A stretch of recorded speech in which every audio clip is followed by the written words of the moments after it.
everybody, it's Anna here for another weekly live. I left this one fairly unstructured, but I wanted to get on here and talk about why the Toddler Code.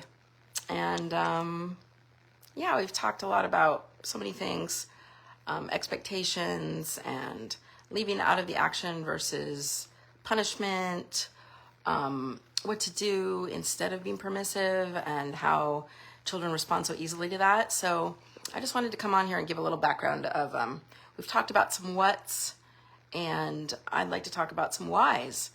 And one of the whys I'd like to talk about, one of the main ones is, hi, it looks like Kristen.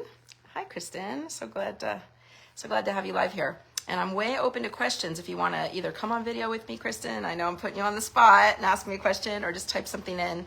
Hopefully I'll see it if you type it. Anyway, I wanted to come on here and just talk about why the Toddler Code.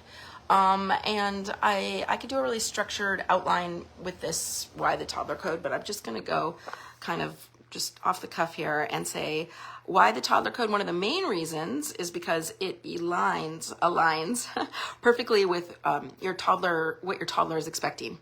We've got hundreds of thousands of years of human history, and that informs your toddler, informs your baby, informs your child of how they're expecting their parents to act. And so once we begin to reinterpret their cues, which most of our society is misinterpreting or interpreting incorrectly. And so once we start to reinterpret our children's cues, for instance, what do I mean by that? In this case, I mean, like, it often looks like they want what they want when they want it. And so we, as the parents or the adults, we give in and give them what they want. But why often do we see, and do I hear all the time in my private practice, they got angrier when I gave them what they wanted? Well, that's because there might be a higher, goal or a higher truth that your toddler is reaching for when they're pushing you to stand firm. And that is for you to stand firm. So it looks like they're pushing you to get you to give in, but what if they're perhaps pushing you to get you to stand firm?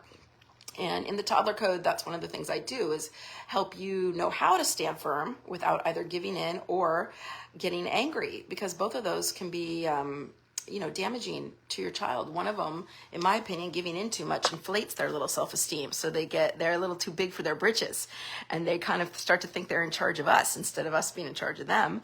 The other way, we all know, anger, it just leaves us feeling guilty as the parents, and leaves the child feeling badly about themselves, which damages self-esteem. So how did I get into this work? Well, I met this beautiful woman. Her name was Jean Liedloff, and she wrote a book called The Continuum Concept. And a lot of my Toddler Code people maybe have read it. Maybe they haven't. She has now passed away, and I am the only person in the world who was officially trained by her to do her work with parents of small children. And why did I love my teacher so much? Because she went to the jungles of Venezuela to dig for diamonds, not to study kids or study 5-year-olds or even study the jungle or jungle child rearing. She just went to the jungle, and she saw these happy people who were getting along with each other. She called it social, because every family and every tribe is going to have different mores and different things they consider important. So what's important for your family might be different for another family. But the point is that our children, historically, genetically, ancestrally, are meant to listen to us and be on our same team.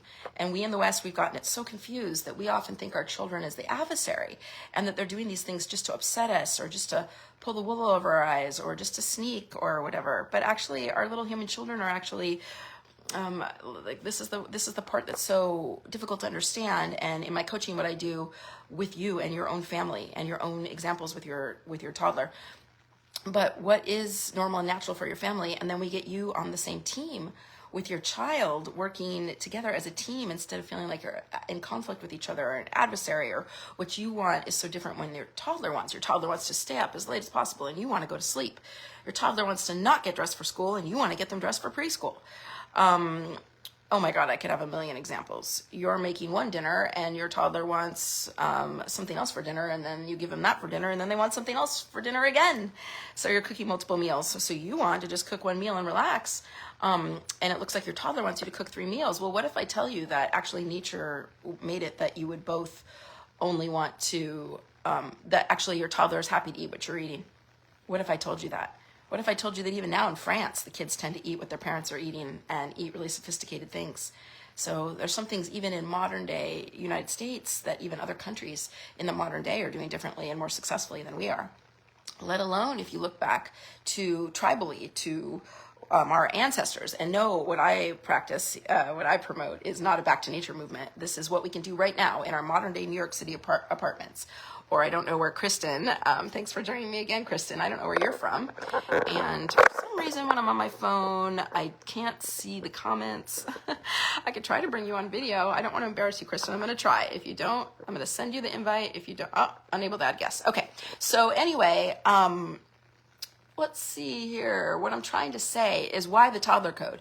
Because it works easily, because it works effortlessly, because it's in line with what your child is expecting. So it works like almost like a radar. My teacher used to say, children have a radar out for this correct type of treatment. And over in my practice, like first sessions, we get such amazing results with the parents. Once they learn to embody their parents' superpowers, which are also encoded in them. So once you catch on to what your superpowers are with your children, and hint, this was what my last week's live was about, like, it's a calm confidence. It's holding your expectations high. It's not giving in too easily. So let's see. Like I said, this has been more of an off-the-cuff live. And Kristen, once again, if you want to put any questions, maybe I'll even jump back on live if I see a question. I can't see them for some reason when I'm on my phone doing this. So anyway, I'm working on getting my assistant to be on these lives. And you guys, I've got some big, exciting stuff coming starting on Monday. As far as like offers I'm making in my coaching practice. We'll see. We'll see how it all goes. Maybe some of you are going to want to work with me. I've got a great offer going on right now. I'm going to talk more about that next week and in next week's live. I'm still hoping to get you all on here asking me questions. That would be so amazing. Or ask them in the group. And yeah, let's get this group really going. I've got some great ideas. I'll be talking with you again soon. And let me know what you want. Let me know what you want out of there. Tantrums, listening, how to be confident. My child wants ice cream and I don't want them to have it. So give me your ideas. Much love to the Toddler Code community. Oh yes, I've got to do my traditional bell ringing. This is for all you amazing parents out there. Thank you so much for being just who you are.